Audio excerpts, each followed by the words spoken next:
би требало да се подразмисли околу внесувањето на бугарското малцинство и останатите во преамбулата на нашиот Владата за ова бара гаранции. Кои би биле гаранциите што може Европската Унија да ги нуди на Македонија за да може да се спроведат овие уставни измени? Тие гаранции би биле условни.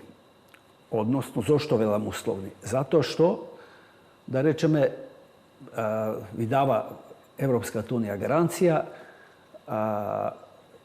ако го решите ова со бугарите, вие патот ви отворен и ќе станете членка на Европската Унија. Меѓутоа, доколку се случи, пак зборувам теориски, хипотетички, значи, да се изврши државен удар, да дојде до војна и така натаму, една држава не може да стане членка во таков услов. Значи, никој не може да